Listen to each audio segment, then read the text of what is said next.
مشاهدينا الأفاضل، أهلا وسهلا ومرحبا بكم في حلقة جديدة. حلقة اليوم هي استمرار للحلقة الماضية وتعميق في مواضيعها التي تطرقنا لها، وهي تتعلق بعيشة الميمة أو الإلهة الأم. قبل الدخول في هذه التفاصيل لا تنسوا الاشتراك والتعليق والتفاعل معنا بالاعجابات وباللجان ديالكم باش نستمروا في الاشتغال. الموضوع ديال اليوم غادي نتحدثوا فيه على عيشة البحرية وعيشة السودانية. طرقنا في الحصة الماضية لهاد التسميات والقصص ولا المحكيات اللي يفسروا لنا كيفاش غادي تبان هاد العيشة السودانية وعيشة البحرية. غادي نبداو بعيشة البحرية. العيشة البحرية كما قلنا كانت فيها جوج ديال الحكايات.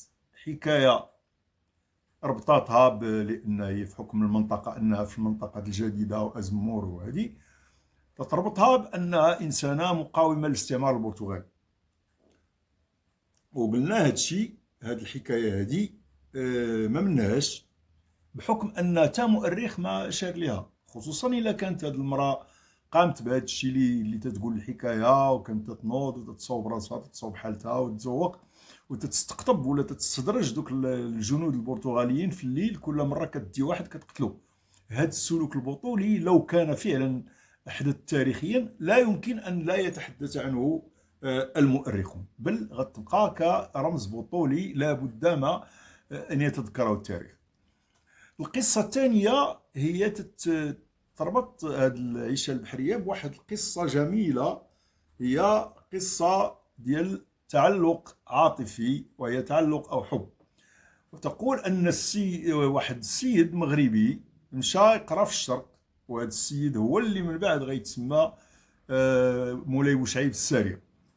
مشى يقرا في الشرق في بغداد، وواحد المرأة بغدادية شافته وعجبها إلى آخره، وتمنات تزوج به، ولكن فاش رجع للمغرب ما قدراتش تتحمل الغياب وتبعته في واحد السفينة، لكن السفينة غرقت وهذيك المرأة ماتت، غرقات في السفينة. طبعا هذه الحكاية أثرت على الناس ديال المنطقة وخصوصا النساء، وغينوضوا غيديروا لها واحد القبر ديالها، وغادي يبقاو يجيو عندها يزوروها كإكرام لها. هذه الحكاية الثانية غادي نوقف عندها شي شويه لانها مهمه جدا، وغادي نفهموا هاد لا فاسيت، هاد الوجه ديال العيشه المهمه ولا عيشه قنديشه. غنفهموا واحد الوجه اخر، لان كما قلنا هاد الملوك هما عندهم دي فاسيت، وجوه. كل ملك ولا كل ملكه كتلقى عنده واحد بحال لي كاتيجوري داج، يعني مستويات ديال ما عرفتش لي كاتيجوري في التعريف ديالها ولا الترجمه ديالها، هي المقوله في المنطق، في المقولات ولكن هنا في المعنى ديالها هو بحال قلتي درجات السن. فكاين ديما داك الشخصيه الكبيره في السن المسنه، بحال دابا تنقولوا الميمه. العيشه الميمه كتبان هي الام الكبرى، لا بلو فيي. هذه القضيه كنلقاوها حتى في الملكات الاخرين، حتى في مثلا الا مشينا الملكه كنلقاو الحاجه ملكه. الحاجه ملكه هي هذيك المراه الكبيره اللي تتبغي الذكر والقران والروايح الزوينين. هذا الشيء غنهضروا فيه مره اخرى. يعني كاينه ديما المراه الكبيره، نموذج الاكبر، ومن بعد منه تيجيو نماذج اخرى فيهم الوسط، المراه اللي تتكون يعني في لاج ادولت ديالها، وكاينه البنيته الشابه ولا ديك الصغيره. طبعا هذا التقسيم ما تينطبقش 100% على الشخصيه ديال الميمه. كاينه الميمه وكاينه البحريه وكاينه السودانيه، ثلاثه. رغم ان هاد لي فاسيت كاينين بهذا الشكل وكاينين في بلايص اخرين ولا عند ملوك اخرين، بحال مثلا تلقاو حمو، كاين الباشا حمو، كاين حمو الجزار، وكاين شي سميه اخرى. يعني كاين داك الراجل الكبير اللي تيحكم جالس وهادي والكرسي ديالو وديك السلطه. وكاين اللي تيكون باقي يعني جان وخفيف. وهادي كذلك في ملكه، كاينه ملكه الحجه، وكاينه الشقوريه، وكاينه الفاسيه، وكاين ملوكه. نفس الشيء في ميرا، كاينه لاله ميرا، يعني ميرا الحارتيه وداك الشيء، وكاين ميرات الصغيوريت تا هما. هادشي تينطبق على وحدين اخرين بحال مثلا ميمون. كاين بابا ميمون الكبير وكاينين دوك الاخرين. ولكن هاد لا ستراتيفيكاسيون اللي تلقاو في هاد الملوك هي بحال واحد يعني واحد النوع ديال التصنيفات اللي هي مهيئه لاستقبال بحال شي اطور اللي تستقبل الحالات المرضيه اللي من بعد الانسان غادي يكون ضحيه وغادي يحتاجها. فكنلقاو هاد الملوك هادو كل واحد تيقوم بواحد الادوار محدده. هادشي ماشي سي با غراتوي، هادشي ما تلقاش غير هكذا مجانا واعتباطيا وهادي، بل واحد الصناعه اللي هي الصناعه دخل فيها الذاكره الجماعيه ولا الشعور الجمعي وهادي. وبلوروا لينا واحد النظام نقدروا نسميوه ثيرابوتيك هكذا علاجي، ولكن علاجي تقليدي. حنا راه تنهضروا دابا في واحد الحاجه كتسمى ليتنو بسيكياتري، يعني الطب النفسي الشعبي، يعني ولا الاثني. طريقه باش كيداواو الحالات والامراض النفسيه، الطريقه التقليديه باش كيداواو هاد الحالات. هي فين كنحفروا حنا دابا، هذا هو الموضوع اللي تنخدم فيه دابا.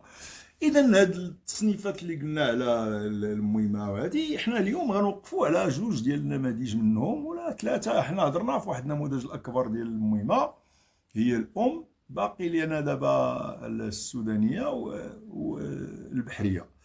قلت البحريه، هاد القصه ديالها فاش تنفحصوها كنشوفوا فيها كاين الحب، النمره تعلقات براجل، وكاين السفر والغياب.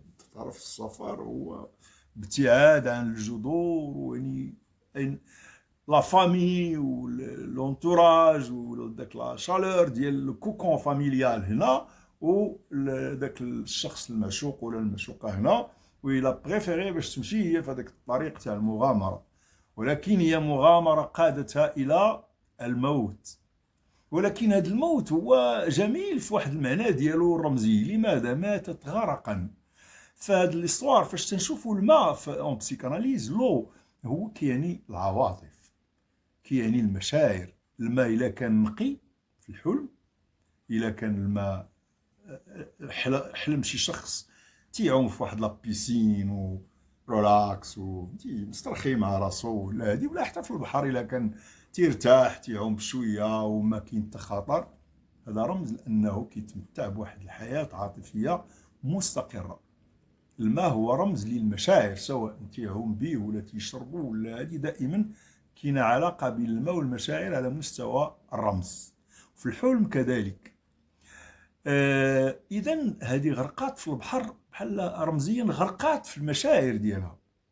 اذا المراه اللي ماتت قتلها الحب، مفهوم؟ اذا قتلها الحب سور لو بلون سامبوليك، حيت هذه الحكايه شكون اللي الفها؟ راه الفها المبدع الاكبر هو اللاشعور. غادي النساء يديروا واحد الضريح ديالها رمزي، لان هي راه ما جبدوهاش من البحر باش يدفنوها. علاش داروا ليها القبر؟ داروا غير سامبوليك، ستان سيمولاكر، يعني واحد السيمولاكروم، واحد المثال ولا المثيل ديال القبر ديالها. ما هي ما تدفناتش بشكل يعني عادي كما تيدفنوا الاموات، وتيجيو ليها. والجميل في هذه العمليه هو في هذاك الضريح ديالها يمكن هذا الشيء تدخل ليه في الانترنت، دير عيشه البحريه وغادي يطلعوا لك دي فيديو وغادي تشوف الضريح كيفاش كاتبين فيه. ماشي ضريح هو، اتونسيون، لان انا المصطلحات كنستعملهم تنهضر بتلقائيه، ولكن بعض المرات هو مزار ماشي ضريح، لان الضريح خص يكون فيه واحد القبر ويكون والي الى اخره. هي دايرين ليها واحد شبه قبر، ولكن شتانه بين الضريح بالمعنى الصوفي ديالو، داك الريحه د العيط وداير الروايح ديال البخور زوينين والطور وداك الشيء، وما بين واحد المجال فيه الريحه ديال الدم وديال الفرارج والى اخره. اذا باش ما نطولوش في هذا الشيء، كيكتبوا الاسماء ديال الرجال وديال العيالات في الحيط ديال الضريح بالحناء، وكتعطينا واحد اللوحه زوينه. فاش انا شفت هذاك الشيء عجبني، هذاك بحال شي عمل فني، يعني بحال واحد اللوحه فنيه، لان دوك لي طراس ديال لي زامون باش مكتوبين بالصبع، تدير صبعها في الحنه وتكتب به السميه بحال هكذا. وكاينه واحد البعد شاعري في هذه اللقطه، هذه ليماج ديال سميتو هذاك الشيء اللي راسمين، لان كاينه وحده كتكتب بصبعها كبير، تكتب اللي فور كبار والميم صغير، وواحد كيكتب لها كبيره، وهذا الشيء عطى واحد التشكيل زوين. هذا بين قوسين هذه المزحه هذه راه ما هي كاينه. وكذلك تيديو لها واحد المسائل داخله في طقس الزياره. اذا انا بالنسبه لي هاد لافاسيت ديال العيشه البحريه تذكرنا بإلهة الحب والجمال، لأن عشتار راه هي إلهة الحب والجمال، حيث الأم الكبرى عشتار هي في الأول عبدوها الناس لأن ما كانوش تعرفوا الدور ديال الرجل في عملية الإنجاب، كيصحابهم المرأة بوحدها اللي تتولد وقدسوها. ولكن في نفس الوقت علاش تتسمى الأم الكبرى؟ لأن الحب الأكبر تاع البشر، الجدة تاع البشر. إذا إلا مشيتي بالحمدوش في ديك الحفرة، رغم أنني تنمشي ليه غير بشكل سري، راه ما تيخليوناش كيشوفوني هكذا كيعرفوني أنا راه ماشي، كيصحابوني صحفي، وشحال من مرة كنعطيهم الامان بلي انا راه ماشي صحفي، بمعنى اخر انا راه ما غنهجم عليكم ما والو، ولكن انا تنبغي نشوف سي نورمال، ضروري غتمشي. المهم كاينه تقنيات باش الباحث كيقدر يشوف هذيك الاشياء. كتشوف العيالات كيبكيو تيبكيو تيسخفوا الزغاريد، تيقولوا المهمه وحده كتقول عويشتي، واحد الحب، واحد الدفء غريب، واحد الوقفه تتكون تما، واحد الحيط غير صغيور وتيلوحوا فيه داك الحنه وداك الحنه وما داك الورد كرم والريحان، وعاد كيرشوا ما ورد، وهادي واحد الجو. انا عجبني داك الجو بصراحه، واحد الجو فيه واحد الروحانيه وواحد الشاعريه كذلك، هذيك لا بويتيك ديال داك لو مور. ولكن مع ذلك كتبقى هذا المكان ما تتبانش فيه البعد الجمالي والعاطفي ديال لامور، ما تيبانش بزاف. هنا كيبان في الاخرى اللي قلنا، لان هذيك كتلقى دوك الاسماء مكتوبين. اذا اللي تيجي البحريه تيجي قاصد على اساس راجل باغا يتزوج بها ولا مراه ولا شي حاجه. اذا فانا كتبان لي يعني اثار الهه الحب. ولكن حنا كما قلنا المغرب ما يمكنلكش الدين الاسلامي لا يقبل باله غير الله تعالى، ولذلك فبقات لاطراس تتلعب بطريقه اخرى، لان الحاجه لهذه الوظيفه باقا عند الناس. اذا غتبقى الوظيفه ديال هذا المزار خدامه، ولكن اللي جيتيكات السميات كيتبدلوا. ولكن احنا علاش قلنا لا ديز لامور؟ لان الادوات اللي تيقدموا لها بداك الشيء باش كيزوروها راه كيديو لها مسائل التجميل، تيديو طبيقه فيها الحنه، فيها لابروس ديك الشتاء، فيها الكحل، وفيها شنو اخر، فيها داك لو روج لافغ، لاكر البلدي، داك ديال لاكر تيديروه في واحد القطعه ديال الطين تيتسمى لاكر البلدي تنظن. و تيديو الكحول، تيديو واحد البارفان معروف قديم، بارفان غير صغيور تعرفوا العيالات كيتباع عند العطاره، تيعمل شي 260 ولا بحال هكذا حسب الحجم ديال، حتى هو تيديروه تما. المهم هادشي كله في اطار ما هو شعبي، ادوات التزيين الشعبي تيديو هذاك الشيء. اذا فهي الهه الحب، تيمشيو ليها تيطلبوا منها باش تحقق هذيك الرغبه العاطفيه. وفعلا يعني هذا الاقبال كاين في هذا الكونتكست هذا. اذا فهي بحال واحد المكان متخصص. هذا الوجه ديال العيشه البحريه هو وجه ديال الهه الحب، عشتار كالهه حب.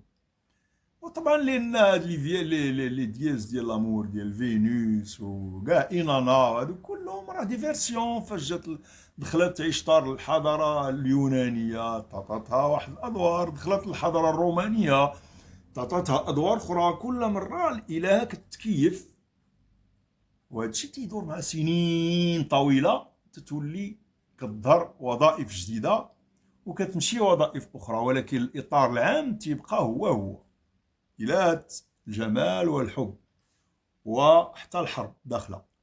اذا فهاد الاطراس اللي عندنا هنا في الجديده هي ديال هاد الوظيفه اللي هي اشطار الهه الحب، وتتعزز هاد القضيه حتى بالقصه ديالها ديال تابعه واحد من بغداد حتى لهنا. وانا لاحظت واحد الملاحظه، هي ان اكثريه هاد الصلحاء، لان الصلحاء اللي كيكون عندهم علاقه مع هاد العشتار مع هاد عيشه ما تيكونوش مزوجين. تساؤل تنطرحه انا، فالساريه مولاي بوشعيب ما تزوجش، كذلك بن حمدوش ما تزوجش، رغم ان الضوغي تزوج وعنده احفاد الى اخره. ولكن يعني في الضوغي وبن حمدوش واحد العلاقه غامضه شي شويه. حتى احمد شاه تيقول لك سير الا جيتي تزور بدا بالضوغي عاد جي لهنا. ولكن اللي تيهمنا حنا هو هاد الصلحاء اللي بحال هكذا ما تيتزوجوش. لماذا؟ لا ادري.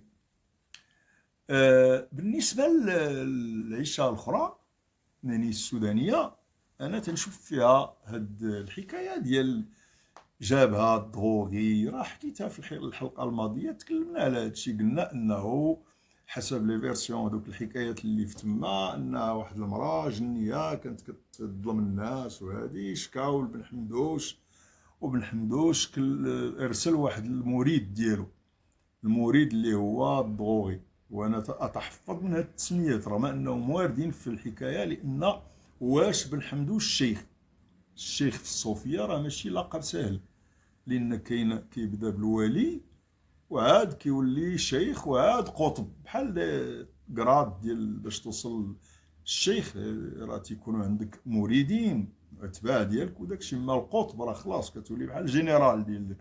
ولكن اللي تنلقاو عبد الرحمن بن زيدان في الفصل الخامس، الجزء الخامس الحلقه الماضيه، ربما قلت الفصل ماشي الفصل، راه خطا ما كنهضر بسرعه. الجزء الخامس في الكتاب ديالو اللي فيه 5 ولا 6 الاجزاء ديال الاتحاف تيتكلم فيه على الصلحاء ودوك على الناس ديال مكناس، اعلام المنطقه ديال مكناس. ذكروا بواحد الشكل كما قلت ماشي ايجابي. قال انه راه كان تيبقى حدا مولاي ادريس، حدا الضريح مولاي ادريس، وكان تيجي تيضرب ماشي عادي، هو كيقدر يضرب الناس بالحجار وهذه. ما قال لا قرا ولا حتى حاجه، انه مجرد شخص شويه سايكي.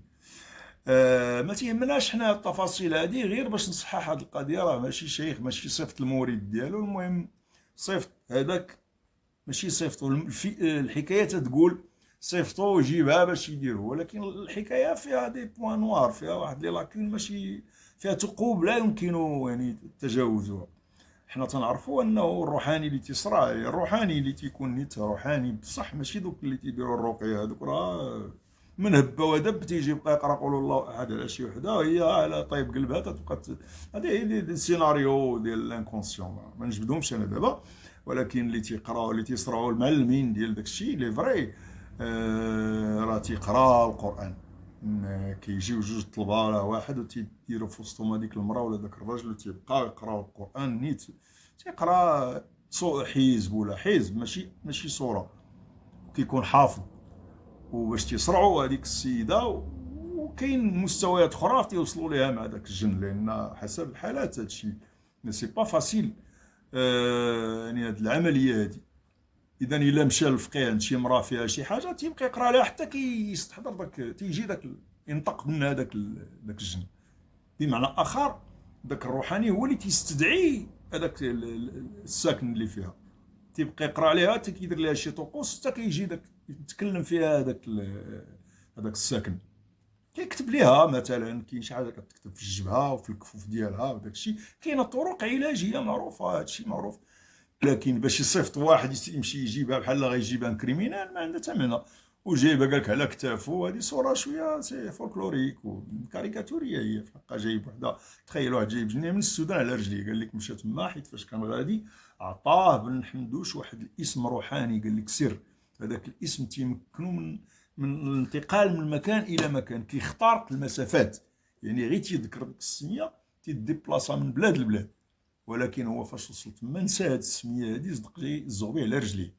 فهاد الحكايه شويه ماشي صحيحه. اولا واش بن حمدوش عنده هاد العلم هذا؟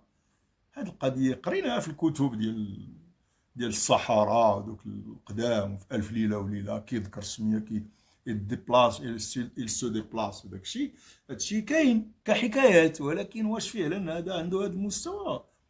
كاين هذا المستوى ديال العلم اللي تنهضروا فيه سري، هو ما تيكونش سي بار لينيسياسيون تيدخلوا ليه الناس، ماشي من هبه ودب يجي تيعرف هادشي. كيكون عندك الشيخ ديالك وتمر واحد المراحل وعاد كيعطيك سر.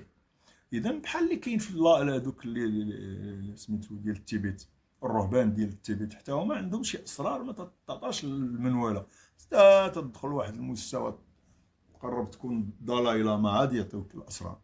ولكن هنا هاد الحكايه ديال عطاه السر وهذه كتبقى بين قوسين. حنا علاش تنزموا هاد الحكايه؟ باش نشوفوا الفرضيه اللي تنخدموا عليها حنا، لانه ما كاين جوج الفرضيات، جوج ديال الحكايات. بحال كتقول لك يا راه جابها من تما عطاها ليه داك الملك السودان، قال له ديها بن حمدوش باش يديها له، وهي امراه متدينه ومتصوفه. فاش مات بن حمدوش بقات كتداوي الناس. هذا التبرير الاول. التبرير الثاني تيقول لك لا راه جنيه جات هربات في المنطقه وداك الشيء. اذا علاش كان جايبها؟ باش يحاكمها، قال لك باش يصرعها الاخر. واللي تيصرع راه تيقرا على شي واحد كيتكلم فيه هذاك الجن. خليو هذه الحكايه. ولكن شنو هي عيشطار؟ هاد عيشه الكحله. اولا هاد السميه ديال السودان باش يبرروا انها راه سوداء. ولكن الا رجعنا للتاريخ حنا والعيشطار كنلقاو كاينه عيشطار السوداء. وعيشطار السوداء هي واحد اللوجه صعيب ديال عيشطار، هي عيشطار ديال العدوان وديال الحرب وديال تدمير الذات. فغادي نقرا لكم واحد النص ديال خديته من ذا جولدن بوث، الغصن الذهبي ديال فرازر، جون فرازر، هو عالم تاريخ الاديان وداك الشيء انجليزي. تيقول فرازر: تبدا طقوس الدم عندما ياخذ كهان عشتاروت الخصيان بتجريح اجسامهم بالسكاكين الحاده على صوت المزامير والطبول بإيقاعاتها الجنونية المدوخة. إذن دابا هنا تيتكلم فرازر على الطقوس العشتارية، كيفاش أن دوك الرهبان ديالها اللي كيكونوا مخصيين، يعني مبتورين الأعضاء التناسلية ديالهم، ولا كيكونوا خصيان هما أصلا بحال بن حمدوش ما عندهمش نشاط جنسي، وكينوضوا كيضربوا أجسامهم بالسكاكين بالمواس، وفي نفس الوقت هادشي على صوت المزامير والطبول. يعني كتكون الموسيقى بحال اللي تيديروا عندنا حنا حماتشا، ياك، بايقاعاتها الجنونيه المدوخه. لان حتى ديك الموسيقى د حماتشا، حيت انا عندي مع لا ميوزيك، انا راه ولد الموسيقى، والموسيقى تنقولوا الميزان الحمدوشي ماشي الموسيقى الحمدوشيه. اذا هذاك الميزان الحمدوشي بعض المرات تيبان لك العكس ديال، واخا راه شاد الايقاع ديال اللحن، ولكن تيمشي بواحد الطريقه مقلوبه. فهمتي؟ بحال حتى في موسيقى الخليج راح لاحظت هذه القضيه هذه.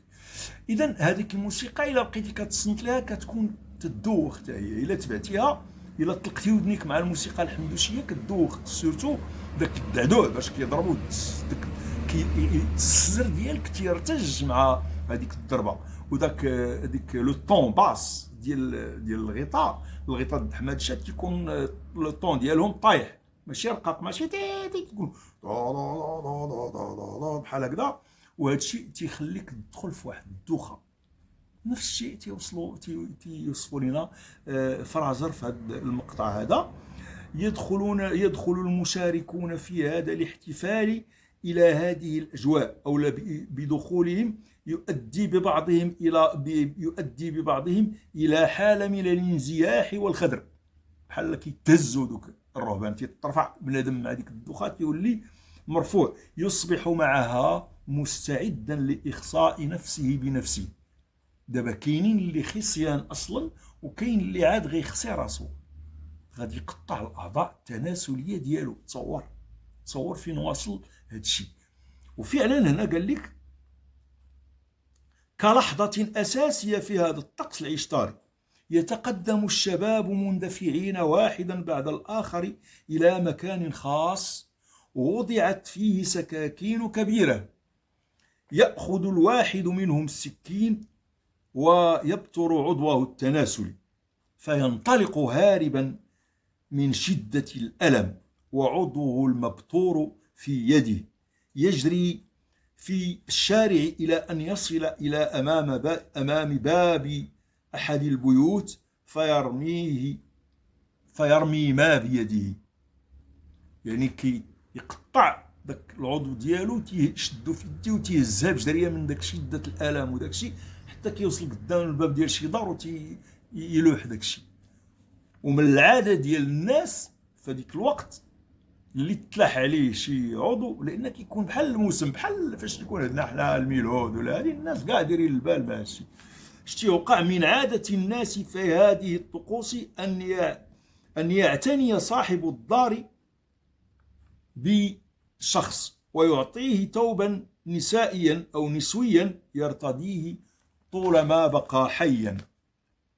يعني ما بقى كيجي عنده داك مول الدار تيعطيه واحد الثوب ديال العيالات وتيخصو يبقى لابسو طول عمره. فرازر الغصن الذهبي الصفحه 405. اذا علاش جبدنا هذه الحكايه؟ لان كتعرف عيشه السودانيه كاين ضرب ديال تيضربوا راسهم وداك الشيء، وكاين ادوات ديال باش تيضربوا راسهم. اذا فلاحظ كاين الضرب ديال جلد الذات. وكذلك هذه القضيه ديال الاخصاء هي ما بقاتش بهذا الشكل في المغرب، ولكن كنلاحظوا اولا ان دوك الاكثريه دوك المقدمين ما تيكونوش مزوجين. ثانيا المثليين تيجيو لتما كتستقطب هاد سميتو، كتستقطب كاع ماشي غير في العيشه السودانيه، حتى الاخرى تيجيو ليها المثليين. يعني باقي هاد الاثار ديال الطقوس باقيه. فين تتبان لنا في عيشه السوداء، في العيشه السودانيه اللي مالها تيجذبوا تيضربوا راسهم بداك الجناوه والشواقار وداك الشيء، وواحد العنف تيضربوه بصراحه خطير داك الشيء. كاين مصطفى برادي ديال واحد الكتاب ومضات من التصوف المغربي، هو هذا الكتاب. الزاويه الحمدوشيه نموذجا. هذا الباحث هذا تعامل مع التقليد من داخل التقليد، ماشي حنا تنتكلموا من خارج التقليد. حنا ما تنهضروش منه في هذا الموضوع من داخله. يعني انا ماشي حمدوشي، ما منتميش لذاك الشيء، ما تنجذب ما حتى حاجه. انا باحث كنتكلم بواحد المسافه بيني وبين هذاك الشيء، ولكن هو تيهضر كحمدوشي، عاش التجربه وتيتكلم من داخلها وتيعرف الاسماء ديال دوك سميتو. هذا السيد تيعطينا في واحد لاباج ديالو واحد الصوره ديال الادوات ديال التعذيب. ها هما تتشوفوهم قدامكم، هذه كتسمى الحمل، هما قطع ديال الخشب، تيكونوا مجموعه قطع مجموعين تيهزهم تيبقاو يضربوا بهم ظهورهم. وهذه كتسمى الزرزبانه، يمكن هذه بحال الشواقر. شتيهم هادو ادوات ديال التعذيب ديال الذات. ها هما هادو تيقدر لي تيبانوا لكم مزيان. فهاد التصور ولا الثقافه ديال جلد الذات انهم ولاو تيوجدوا لها ادوات وكذا، وهذا الشيء كله تيدخل في اطار الطقس ديال العيشه السودانيه. تيقول هذا الباحث باللي شكون اللي تيضربوا راسهم راه ماشي حماد شاه، راه الضوغيين. حيت كاين الحماد شاه وكاين حماد شاه الضوغيين نسبه الى احمد الضوغي اللي تيتبعوا الموديل ديالو ولا النموذج ديالو. اذا وصلنا لفكره ان العيشه السودانيه هي عشتار السوداء. عشتار السوداء هي عشتار الى التدمير الذات، التدمير الذاتي وتدمير الغير. الانسان فيه واحد الطاقه عدوانيه، هذه معروفه. الانسان الكائن البشري عنده واحد الانرجي، حتى في التحليل النفسي فرويد هضر عليها. يعني هذيك الطاقه العدوانيه تيمكن ليها تدمرو وتيدمر بها سميتو ما غاديش نعمق في هذا الشيء، لان هاد الانرجي كتكون منين كيتزاد الرضيع، ملي كيتزاد الطفل تيكون عنده واحد لونغواس، واحد القلق، وهذاك القلق تيتطور على حساب المصير ديال داك الرضيع، كيفاش غادي ترضعو ماما وداك الشيء. ومن بعد كتكبر ديك الطاقه، ديك الطاقه تيخصها تخرج. هي سيت اون انرجي اللي بيدينا واحد الطاقه للدويه، خاصها تخرج اما باللذه ولا بالعنف. ولكن نظرا للثقافه ديالنا حنا فيها بزاف ديال القمع ديال الرغبات والكبت ديالها وداك الشيء، كتولي طاقه عدوانيه كيخصها ايضا تخرج. اذا تتجي هذا الانتماء لهاد لا كونفريري تيتيح الانسان باش يفجر ديك الطاقه من خلال جلد الذات، وكتعطيها موسيقى، وكتولي حتى من الناحيه النفسيه والاجتماعيه بجوجهم تتولي مبرره. لاحظت في ايامات البحث الميداني ان بزاف ديال دوك الناس اللي منتمين لتما لقيت في يديهم، تنجلس في قهوه تنعرف متعاونين معايا، تنمشي عندهم كصديق، تنتسالموا تنجلسوا، يقدر يعيط على صاحبه، واحد كيقول لي هذا راه طبال ولا هذا راه تيضرب غياط حمدوشي داكشي، تنجلسوا. ولاحظت ان شي وحدين عندهم سوابق نفسيه، يعني كان كيداوا في سبيطار ديال الامراض العقليه. كاين اللي باقي تيقول لي انا باقي تناخذ الدواء، كاين اللي تيقول لي لا راه جيت هنا ما بقيتش كنقبض، ما بقيت كندير لا دواء لا والو. وتلاحظ في يديهم دي سيكاتريس ديال الضرب ديال تيضربوا راسهم. ولكن فاش تيجي لتما تتولي هذا الفعل هذا ما تيبقاش غير فعل خام، تيولي فعل مبرر ثقافيا، تيولي مؤطر. وهذا التأطير مهم جدا، كيولي هذا الاعتداء على الذات كيولي مطقسا ريتواليزي، يعني كيولي مطقسا، يعني كتعطاه واحد المعنى في النفس ديال داك الشخص، ماشي بحال جا خام هكذا كينوض كيبقى يضرب راسو طان طان طان بحال هكذا، عاد تيديروا لي بسيكوبات وداك الشيء. اذا هاد الوظيفه هذه هي اللي كتاديها هذا إشطار دابا. يعني كاين هذا الاطار اللي تيحتوي تيستوعب هاد الفئات اللي محتاجه تدمير الذات، تيلقاو لي سباس ولا المجال اللي غيستقبلهم ويجرهم لعنده باش يديروا هذا الشيء في واحد الاطار مقنن.